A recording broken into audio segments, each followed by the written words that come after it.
The rooftop view over a sleeping city. Part 1. The edge of evening. Welcome to the rooftop. The city spreads below us like a vast ocean of light, and the evening air holds a particular stillness that belongs only to this hour. We stand here together, high above the streets, where the world feels both infinite and intimate at the same time. The sun has disappeared beyond the horizon, and now the city begins its transformation. This moment happens every single evening, in every city across the world. Buildings that seemed ordinary during the day now reveal their true character. Glass towers catch the last purple glow of twilight and hold it, as if reluctant to let the day completely fade away. Below us, the streets tell their own quiet story. Cars move like slow rivers of red and white light, their headlamps painting gentle streams along the avenues. The sound reaches us here, but softly, transformed by distance into something almost musical. A low hum, a whisper of motion. The city speaks in a language of movement and glow. Rooftops have always been special places. Throughout history, people climbed to high places to see further, to think more clearly, to escape the density of life below. In ancient cities, rooftops served as gardens, as meeting places, as observatories where scholars studied the stars. In crowded medieval towns, the roof became an extra room, a place to dry clothes and herbs, to sleep during hot summers, to watch for approaching travelers or dangers. The rooftop where we stand tonight continues this tradition. It offers perspective. From this height, the chaos of street level dissolves into pattern and beauty. Individual worries shrink to pinpoints of light, no larger than the windows we see glowing across the cityscape. Each of those windows holds a life. A person reading before sleep. A family finishing their evening meal. Someone standing at their own window, perhaps looking out at this very rooftop, wondering who might be up here in the darkness. We are all connected by this shared night, this shared city, this shared moment of winding down. The temperature drops as darkness deepens. This happens everywhere, but on rooftops we feel it more clearly. Without walls to block the breeze, without the stored heat of the day trapped by buildings close on either side, the air moves freely here. It carries scents from the city below, distant cooking, rain that fell hours ago still evaporating from concrete, the green smell of parks and trees that line certain streets. Cities breathe. This sounds like poetry, but it describes a real phenomenon that scientists have studied for decades. During the day, cities inhale. They draw in cool air from surrounding areas. Concrete and asphalt heat up under the sun, creating rising currents that pull fresh air toward the center. At night, cities exhale. The stored heat releases slowly, creating gentle winds that flow outward, carrying the warmth away into cooler regions beyond the urban edge. We feel this breath up here. The rooftop stands at the boundary between earth and sky, between the human world below and the vast darkness above. This liminal space has always attracted those seeking calm, seeking answers, seeking simply a moment of peace. Part 2. The Architecture of Darkness. As the full night settles around us, the city reveals its skeleton. During the day, we see surfaces, brick, glass, painted walls, decorative details. At night, we see structure. Buildings become sculptures of light and shadow, their essential forms more visible than during the bright, distracting hours of daylight. Architects throughout history have understood this transformation. The great buildings of the past, from cathedrals to palaces, were designed with the knowledge that they would be seen by moonlight as often as by sun. Modern architects continue this thinking. They choose which parts of a building to illuminate, creating deliberate shapes against the dark sky. A lit edge here, a glowing panel there, each choice telling us something about the building's purpose and character. The skyline before us demonstrates this principle beautifully. Tall buildings wear their lights like jewelry, a crown of illumination at the top, suggesting aspiration and achievement. Lower buildings spread their glow more evenly, practical and welcoming. Office towers display their grid of windows, some lit, some dark, creating accidental art from the random patterns of who stays late and who has gone home. These patterns tell time in their own way. Early evening shows most windows bright, people still working, still active, still engaged with the tasks of the day. As night deepens, floor by floor, the lights decrease. By midnight, only scattered windows glow, marking the presence of night workers, insomniacs, those keeping vigil for whatever reason brings them to wakefulness while the city sleeps. The concept of a city sleeping fascinates us because cities never truly sleep. They rest. They slow. But somewhere, always, something continues.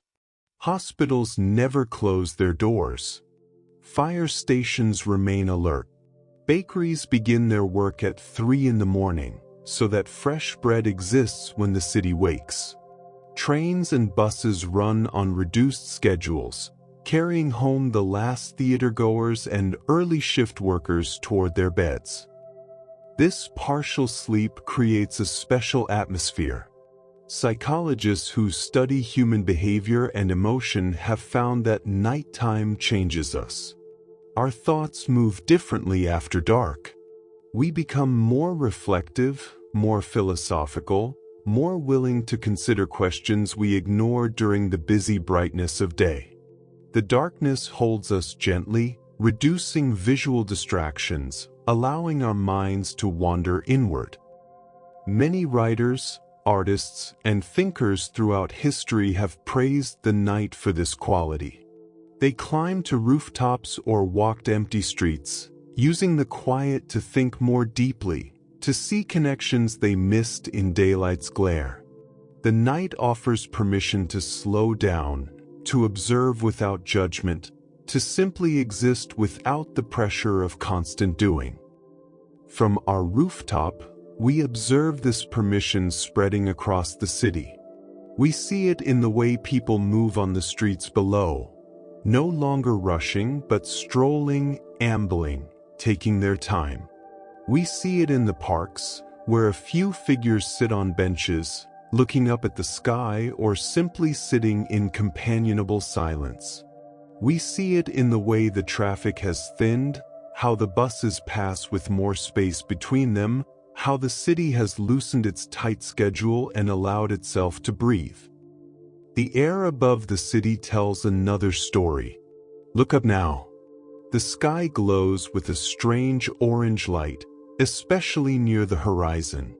This glow comes from the city itself, from all these millions of lights reflecting off particles in the atmosphere. Scientists call this light pollution, and they study it because it affects so many aspects of life. Light pollution hides the stars from our view. In the countryside, far from cities, the night sky reveals thousands of stars, the cloudy river of the Milky Way, sometimes even the glow of distant planets. Here, above the city, we see only the brightest stars, the ones powerful enough to shine through the urban glow. The moon, when present, stands out clearly, but the subtle beauties of the night sky remain hidden behind our own artificial light. This creates a trade. We gain safety, beauty, and the ability to see and move after darkness falls. We lose the ancient view of stars that guided our ancestors, that inspired countless myths and stories, that connected us to the vast universe beyond our small planet. Neither choice seems entirely right or wrong. The city makes its compromise, and we who live in cities accept this bargain. Yet something about this limited sky holds its own beauty. The few visible stars seem more precious for their rarity. We notice them more, appreciate them more, feel more connected to them when they manage to shine through. The moon becomes a friend, a familiar face in the darkness, more reliable and noticeable than when countless stars compete for our attention. Part 3. The language of light. Every light below us carries meaning. The street lamps along the avenues create order, safety, and visibility. They mark the paths where people can walk without fear, where cars can travel without danger. These lights emerged gradually through history. Ancient cities relied on moonlight and occasional torches. Medieval cities sometimes required citizens to hang lanterns outside their homes, creating a shared responsibility for public illumination. The gas lamps of the 19th century transformed urban nights dramatically. For the first time, streets could glow with reliable, widespread light. Cities extended their active hours. Shops stayed open later. People socialized after dark more freely. The night, which had always meant danger and difficulty, became an extension of the day, different in character, but no longer frightening. Electric light completed this transformation. We can barely imagine the wonder people felt when entire streets lit up simultaneously, when buildings could glow from within, when darkness became optional rather than inevitable. This technology arrived only recently in human history. Most of our ancestors lived their entire lives knowing true darkness every single night. Now, from our rooftop, we see the result of this revolution. Traffic lights blink through their eternal cycle of red, yellow, green, coordinating the movement of vehicles across vast distances. Advertising signs glow with colors never seen in nature: electric blue, hot pink, vivid purple, announcing restaurants, shops, services. Building facades display artistic lighting, transforming functional structures into nighttime sculptures. Some of these lights pulse and change. Others remain steady, constant, reliable. Together they create a rhythm, a visual music that our eyes can read. The blinking red lights on radio towers and tall buildings warn aircraft of obstacles. The blue and red flash of emergency vehicles cuts through the visual noise, demanding attention and right-of-way. The warm yellow glow from residential windows speaks of home, safety, family, rest. Cultural meanings attach themselves to different types of light. Anthropologists who study human societies have found that people everywhere associate certain lights with certain emotions and activities. Warm yellow and orange light suggests comfort, home, relaxation. Cool white and blue light indicates work, efficiency, alertness. Red light signals danger, excitement, passion. These associations cross cultures, suggesting something deep in human psychology responds to light in consistent ways. The city uses this language deliberately. Residential neighborhoods favor warmer street lighting, creating a sense of welcome and peace. Commercial districts employ brighter, whiter light, encouraging activity and commerce. Parks and plazas often use artistic lighting, creating focal points and atmosphere that invites people to linger and gather. From the rooftop, we see these zones clearly. The financial district glows with cool efficiency, most of its lights already extinguished for the night. The entertainment quarter pulses with color and movement, neon and LED creating patterns of attraction and excitement. The residential blocks show scattered window lights, each one marking a person settling into their evening routine. This view provides what philosophers call perspective, the ability to see the larger pattern rather than getting lost in individual details. When we walk the streets below, we experience the city at ground level, surrounded by immediate sensations, caught up in our own purposes and destinations. Up here, we see how all these individual purposes weave together into something larger, a living system of human activity and rest. The concept of seeing from above has always held symbolic power. Religious and spiritual traditions often speak of higher perspective, elevated understanding, the view from the mountaintop. They use physical height as a metaphor for mental and spiritual clarity. Standing on this rooftop, we experience both the metaphor and the reality simultaneously. The city spreads before us like a map, but a living map, one that changes moment by moment. We watch the patterns of light shift as windows darken and others illuminate. We see cars arrive at homes, their headlights sweeping across buildings before shutting off. We notice the gentle pulse of the city breathing, the rise and fall of activity that continues even in these quiet hours. Scientists who study cities have measured this pulse. They can predict with remarkable accuracy how many people will be awake at any given hour, how much electricity the city will consume, how traffic will flow through different neighborhoods. Cities follow patterns, rhythms established by human biology and social convention. We sleep when darkness comes, wake when light returns, following ancient programming that electricity has modified but never eliminated. Yet within these patterns, infinite variation exists. Each person down there lives a unique life, makes unique choices, feels unique emotions. The city contains multitudes, different languages, different traditions, different dreams and hopes and fears. This diversity creates urban culture, the rich mixture of perspectives and experiences that makes cities exciting, creative, dynamic places. Part 4. The Hour of Stillness. We have been standing here long enough now that the night has deepened into its truest form. This hour, past midnight but before dawn, holds a special quality. The last late workers have gone home. Early risers have not yet awakened. The city experiences something close to actual sleep, as close as it ever comes. The quiet reaches us here on the rooftop.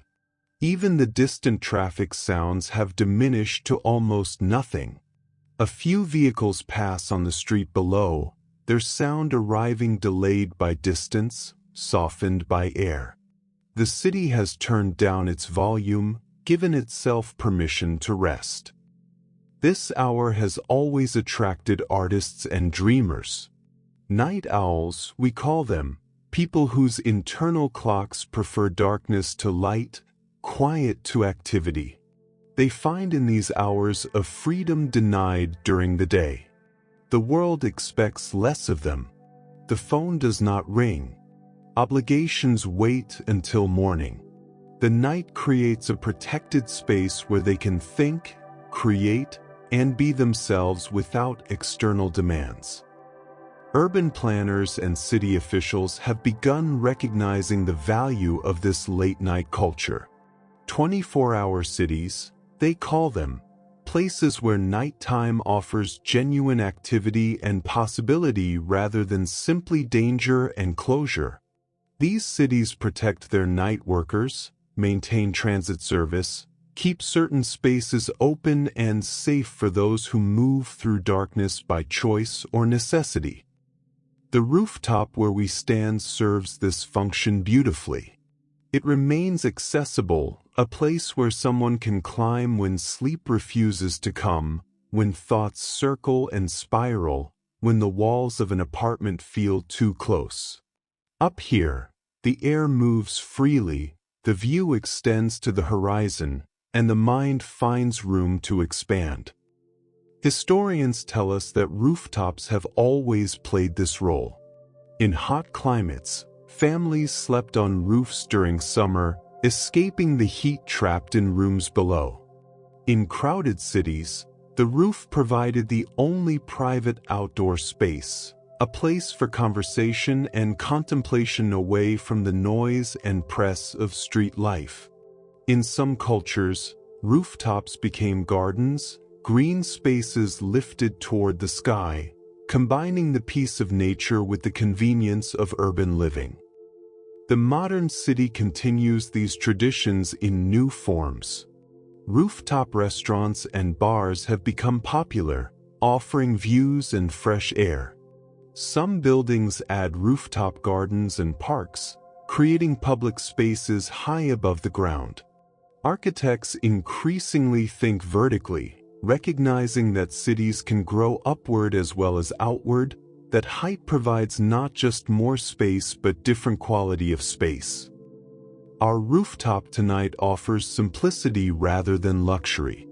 No furniture, no gardens, no entertainment, just the concrete surface, the low wall at the edge, and the enormous sky above. This simplicity feels perfect.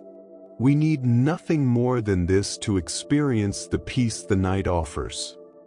The stars, limited though they are by light pollution, have become more visible now that the deepest darkness has arrived. Our eyes adjust, learning to see subtle light. That bright point there might be a planet, Venus or Jupiter, both visible from Earth, both bright enough to shine through urban glow. The few stars we can see form fragments of constellations, partial patterns that would complete themselves in a darker sky. Ancient peoples knew these patterns intimately. They navigated by stars, marked seasons by which constellations appeared when told stories about the figures they saw outlined in the heavens. The night sky served as calendar, compass, and storybook combined. Modern urbanites have lost most of this knowledge, another price paid for the convenience and safety of electric light. Yet we can still feel the wonder. Looking up at even this limited sky, we sense the vast distances involved, the immense age of the light reaching our eyes, the enormous scale of the universe surrounding our small planet. The darkness puts us in our place, not cruelly, but gently, reminding us that we are part of something far larger than our individual concerns. The breeze strengthens slightly, carrying new scents.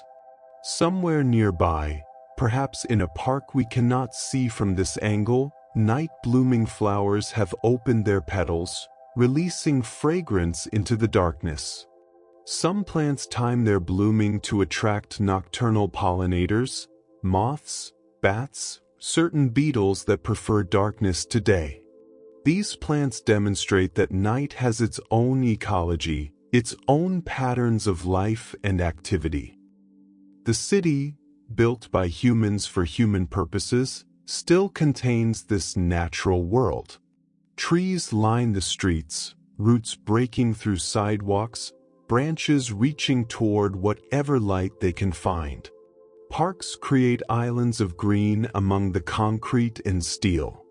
Birds nest on ledges and in architectural details, adapting to urban life, learning to sing above traffic noise, to find food among human debris.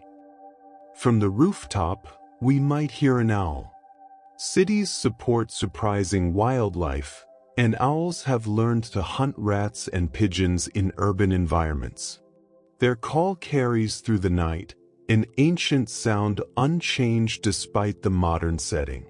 Hearing it reminds us that this land held life long before the city rose here, and will hold life long after today's buildings have crumbled and new structures have taken their place. This long perspective calms the mind. Our worries exist in human time, spanning days or years or at most decades. The city exists in century time, changing slowly, adapting, growing, occasionally shrinking, but persisting through generations. The land exists in geological time, measured in millennia and epochs, reshaping itself through processes so slow we cannot perceive them directly. Standing here between earth and sky, between human and natural time, we find balance. The rooftop holds us safely while encouraging us to look beyond ourselves. The night wraps around us, neither threatening nor demanding, simply present, offering its particular gifts of quiet and perspective and peace. Below us, a few windows remain lit. We do not know who keeps vigil there or why. Perhaps someone works a night shift from home. Perhaps someone cannot sleep, troubled by worry or pain. Perhaps someone reads, unwilling to put down a book, or writes, following inspiration wherever it leads. Perhaps someone simply enjoys the night, preferring its character to the day's bright intensity. We send them good thoughts across the darkness. We are connected, all of us awake at this unusual hour, all of us experiencing the special quality of deep night in the city. The solitude we feel up here on the rooftop multiplies across all those lit windows, yet our solitudes touch each other, creating a web of shared experience that needs no words or direct contact. This connection defines cities at their best.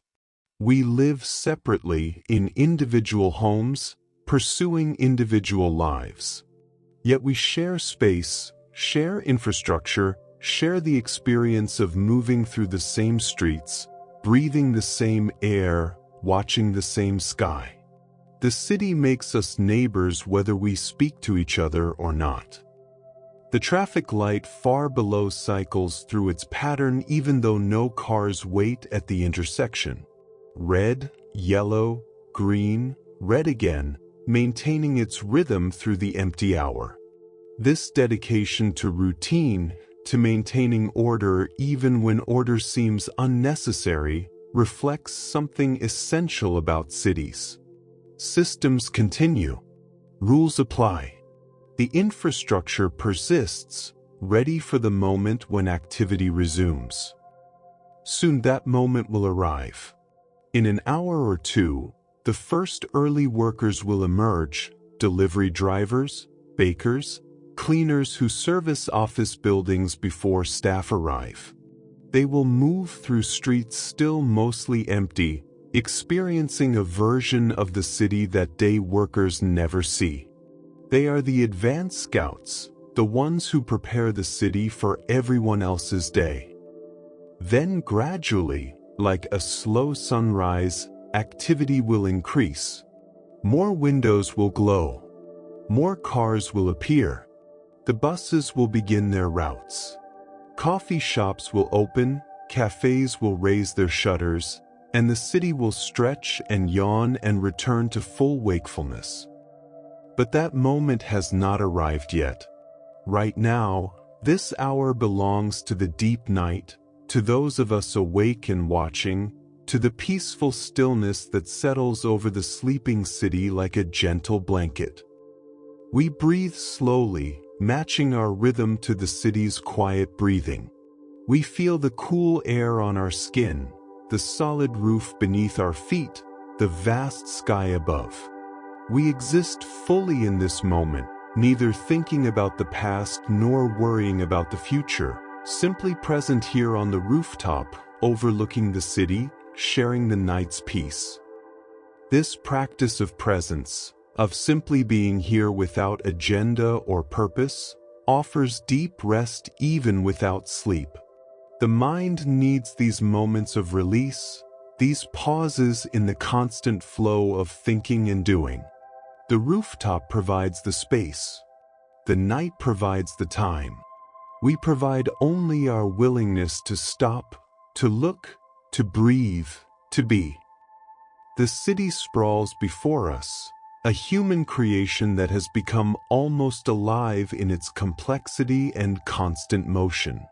Even now, resting, it maintains its heartbeat, its breath, its fundamental systems. We are part of this organism, cells in its vast body, contributing our small portion to its life and energy. Understanding this connection brings comfort. We are not alone, not truly, even in our solitude. The city holds us within its patterns, its rhythms, its protective structures.